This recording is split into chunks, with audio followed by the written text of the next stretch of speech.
Hello there. We are continuing our training sessions, still using the Lev Alburt's book. So let's go right into puzzle number 1, and I really encourage you to try to follow this and to hit the pause button and try to be actively involved in solving the puzzles, because this is the way you will most surely learn a lot about chess, and you will be able to apply what you have learned in your own games. Okay, without any further ado, let's go to the position number 1. Okay, this is the position. It's black turn to move. So please hit the pause button now and try to find the best continuation for black. Okay, so as you can see, this position, black is down a rook and a pawn. So the only chance for black is to grab initiative and try to force things somehow. So the only logical first move is queen to h4 check, and then the only legal move is bishop to h2 blocking the check, and knight to g4, now threatening mate in 1, of course. And the only defense is queen to f4. Okay, now this is, if you saw this far, this is good, because in the real game it's usually, I mean, if you are black here in the real game, there is nothing much you can do but try to do something like this, and then from this position you can think again. Okay, so what now? If we just exchange on h2, the white will be up a rook. So this knight takes h2 obviously doesn't work. Why, in this position we don't have much hope but to look the most forcing sequences, the most forcing moves, and in this case this is queen to h2 check.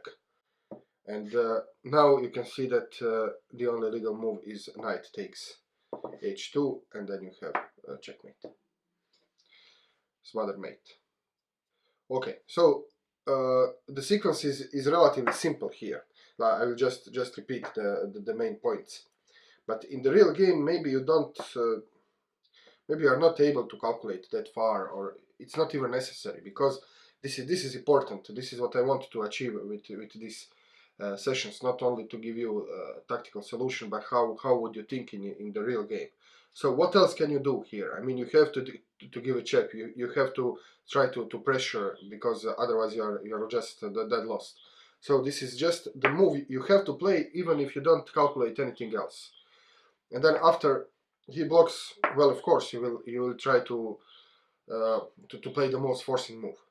And then after he blocks, and now you can think about how to proceed. First you can see what would happen if knight takes, and then you see that nothing, that you still lose because white is up a rook, and then you can see that this is the in fact the solution, because you have this smothered mate motive. Okay, let's go to the puzzle number 2 now. Okay, so again it is black turns to move, so please be free to pause the video now and try to find the best continuation for black. Okay, so this is a rather long sequence, and the tactical motifs are a combination of back rank mate and also the smothered mate. So I first show you the variation, how it was played in the game. So white was Evans and black was Larsen here. So Evans, sorry, it's black Larsen played rook f1 check, and now I'll show you later variation with king takes, but in the game rook took on f1, and now queen c5 check, so trying to get the king in the corner, so king h1, and now knight to f2 check. So you can now see that if rook takes the knight, then you have a back rank mate. So if rook takes, well, you have this back rank mate, and it cannot be stopped. So he cannot take the knight, he has to come back with the rook. And now we have the familiar smothered mate motif. So you do a double check, knight h3 double check, king h1, queen g1 check, rook has to take, and knight to f2 delivers a checkmate. Okay, So this is the main line variation. So let's just go through it again a little bit quicker. So the idea is the motive is smothered mate, and also the fact that rook cannot leave the bank rank because there are mating threats there. So check, rook takes, check. Now bringing the king in the corner, check. Rook cannot take because it will be back rank. And now this is familiar. We already did this a few sessions ago. So check, check, smothered mate. Okay. So this was the main variation. But what if he took with the king here? So okay. This didn't happen in the game, but it's possible. So rook f1 check, and now what if king takes to f1? Well, now queen can go to f5, and now it's threatening this checkmate on f2 with the queen. So if king goes to e2, then it's just a checkmate, and if king goes to g1, then we have the same pattern. So queen c5 check. And now again, if king goes back, then here on f2 it's checkmate. If king goes to the corner, then again we have a smothered mate. So it's just like this. Okay. So this is the sideline variation. So let's go again through sideline. So rook f1. If king takes, queen f5. So if king goes here, then it's immediately checkmate. If king goes here, then king c5. Again, if king goes here, then it's automatically checkmate. If king goes here, we have our smothered mate pattern. Okay, let's go to the position number 3 now. Okay, so this is the position. It's black's turn to move here, so please pause the video now and try to find the best continuation for black. Okay, this one is actually mate in 3, so all you have to do is to search for the most forcing continuations, and also there is a very familiar pattern and very frequent pattern occurring in this variation. So the solution is rook to d1 check. The only legal move is to take with the queen, and now queen to c3 cornering. So the king is smothered by his own pieces, and this is the mate next move, because the only legal move is with the queen, and that this is a checkmate. Okay, so let's just go through this again quickly.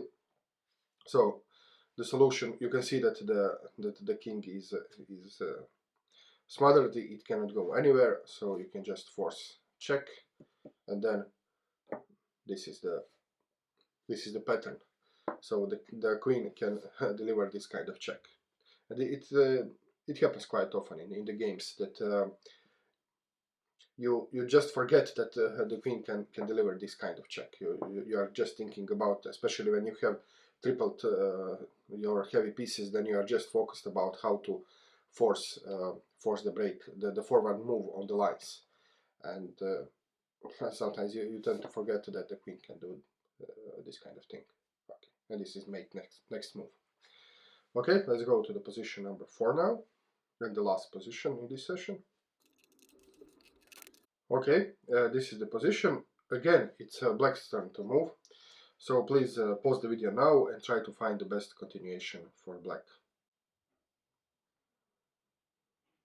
Okay, the solution to this problem contains one very familiar pattern as well, and this is the mate combination of the knight and rook mate, and this occurs very often in the tactical books, but also in the games, some kind of variation of this pattern. So the solution is knight to e2, and now when king moves, you can sack the queen.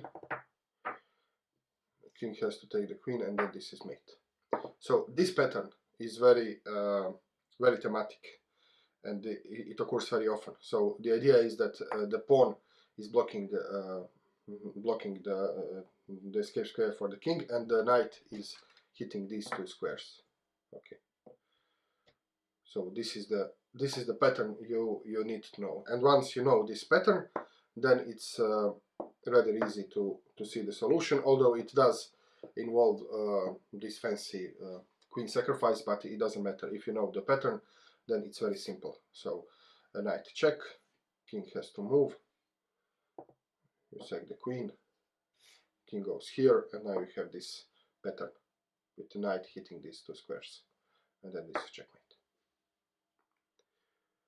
Okay, this is it for today. We've done our 4 puzzles.